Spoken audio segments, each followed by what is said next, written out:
Dictation start होगा 5 second बाद। Start. देश में पिछले 5-7 साल में विकास के जो सोपान निर्धारित किए गए हैं, स्मार्ट सिटी परियोजना उनमें प्रमुख है।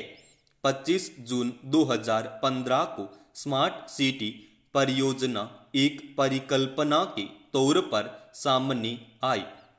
इसकी पहली सूची में 20 शहर सम्मिलित किए गए। तब से संख्या बढ़कर 100 हो चुकी है। परियोजना पर सभी शहरों में काम चल रहा है, कहीं पूरी क्षमता से तो कहीं कुछ मंद गति के साथ। हर परियोजना के कुछ अच्छे कुछ खट्टे अनुभव होते हैं जो परियोजना की आकार लेने की प्रक्रिया के दौरान सामने आते हैं। स्मार्ट सिटी परियोजना में भी बिल्कुल ऐसा ही है। जिस रूप में वह आगे बढ़ रही है, एक बड़े वर्ग के लिए बला साबित हो रही है। ऐसी बला जो उसकी हाड़-मांस मेहनत की सालों की कमाई को नेस्तनाबूद करने वाली है। यह वर्ग ऐसा है जो उस क्षेत्र में या तो रहवास करता है या कारोबार करता है। जिस क्षेत्र को स्मार्ट सिटी के तौर पर विकसित करने के लिए प्लान में लिया गया है। परियोजना के तहत 2 दर्जन से ज़्यादा जो काम होने हैं, उनमें एक काम सड़क की चौड़ाई बढ़ाने का है। सड़क चौड़ी करने के लिए निकाय दायरे में आने वाले निर्माण तोड़ रहे हैं। वैसे देश में नियम है कि शहर, राज्य और देश हित की परियोजनाओं में आमजन के निर्माण और जमीन आंशिक या पूरे किए जा सकते हैं, लेकिन इसके एवज में उन्हें उस निर्माण या जमीन का मुआवजा देना होता है। स्मार्ट सिटी परियोजना में यह बड़ी विसंगति बना दी गई है, जिसमें मुआवजे का कोई प्रावधान ही नहीं रखा गया है। देश के सबसे स्वच्छ शहर इंदौर में स्मार्ट सिटी का काम जिस तेजी से चल रहा है, उस तेजी से संबद्ध क्षेत्र में लोग अपनी संपत्ति खो चुके हैं।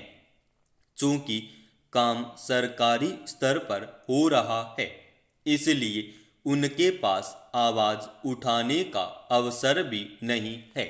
वे बेबस बने हुए हैं। ऐसी ही स्थिति परियोजना के अन्य शहरों के बासिंदों की भी होगी। यह उन लोगों के साथ सरासर अन्याय है। सरकार को इस पर गंभीरता पूर्वक विचार करना चाहिए। परियोजना की समीक्षा कर उसे न्यायपूर्ण प्रावधान इसमें शामिल करने चाहिए और उन्हें योजना की प्रारंभिक तिथि से लागू करना चाहिए। ऐसा होगा तो ही स्मार्ट सिटी सबको सुहाएगी, अन्यथा अभी तो यह बड़ी संख्या में लोगों के लिए अभिशाप साबित हो रही है। केंद्र को परियोजना के लिए निकायों को उसकी ओर से दिए जाने वाला अनुदान बढ़ाने और इसे बिना विलंब के लगातार उपलब्ध करवाने की भी बहुत जरूरत है, क्योंकि निकायों के पास शहरों को स्मार्ट बनाने के लिए आवश्यक संसाधन अत्यल्प हैं। थोक महंगाई के जो ताज़ा आंकड़े आए हैं, वे आम आदमी को तो राहत देने वाले नहीं कहे जा सकते।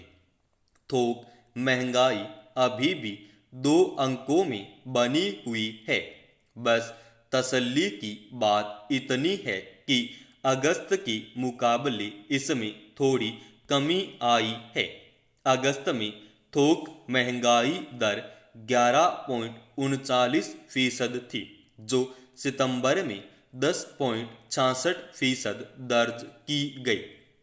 इस बार महंगाई में गिरावट का कारण खाद्य वस्तुओं के दाम में कमी आना बताया गया है, पर हकीकत में ऐसा दिखने में आ कहाँ रहा है।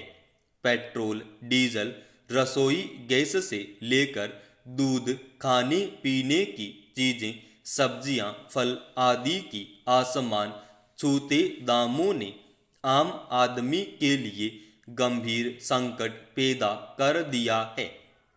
ऐसे में यह कहना ज़्यादा उपयुक्त होगा कि महंगाई सिर्फ आंकड़ों में नीचे आ रही है, जबकि जमीनी हकीकत कहीं अलग है।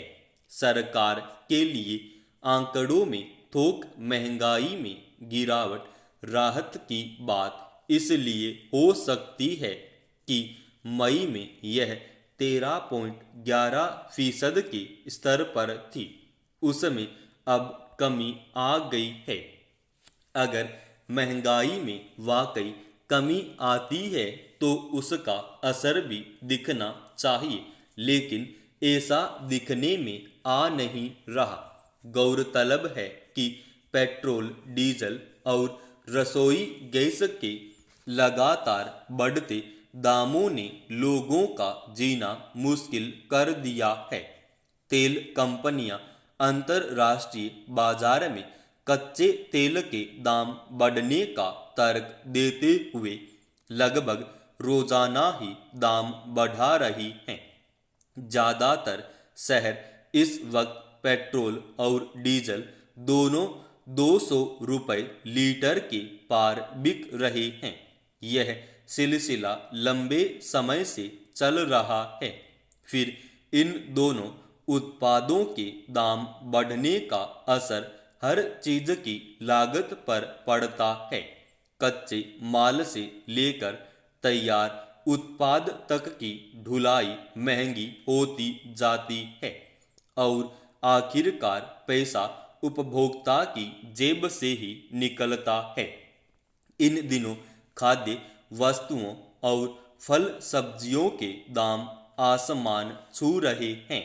उसका बड़ा कारण पेट्रोल, डीजल महंगा होना ही है। कहने को आंकड़ों में खुदरा महंगाई दर भी नीचे आई है, पर बाजार में चीजें तो महंगी ही मिल रही है। ऐसे में कैसे माना जाए कि महंगाई से अब राहत मिल रही है। आम आदमी के लिए तो महंगाई से राहत का मतलब यह होता है कि आंकड़ों में महंगाई घटने के साथ साथ उसकी जेब से पैसे निकलने की दर में भी कमी आए। ऐसा नहीं कि पेट्रोल और डीजल के बढ़ते दाम और इसके कारण होने वाली महंगाई ही संकट का कारण बनी हुई है। खाद्य तेलों के दामों ने भी खासा बजट बिगाड़ा है। रसोई गैस के दाम जिस तेजी से बढ़ते जा रहे हैं वह और भी चिंताजनक है। चाहे गैस सिलेंडर हो या पाइप के जरिए आपूर्ति की जाने वाली गैस, दोनों के दाम लगातार बढ़ रहे हैं। रसोई गैस सिलेंडर इस साल जनवरी से हर महीने 25-25 रुपये महंगा होता रहा है। 5 किलो वाला सिलेंडर 500 के पार चला गया है। व्यावसायिक इस्तेमाल वाला सिलेंडर भी महंगा होता जा रहा है। जाहिर है होटल, रेस्टोरेंट जैसी जगहों पर भी खाने पीने की चीजें महंगी होती जाएंगी। गैस की दामों में बढ़ोतरी का जैसा रुख बना हुआ है, उसे देखते हुए तो भविष्य में इसके दाम कम होना तो दूर थमने की भी उम्मीद नहीं लग रही। सरकार साफ कह चुकी है कि पेट्रोल, डीजल और गैस के बढ़ते दामों को रोक पाना फिलहाल उसके बस में है नहीं। ऐसे में आंकड़ों में ही महंगाई कम होने से खुश हुआ जा सकता है, भले आम जनता कराहती रहे। समाप्त।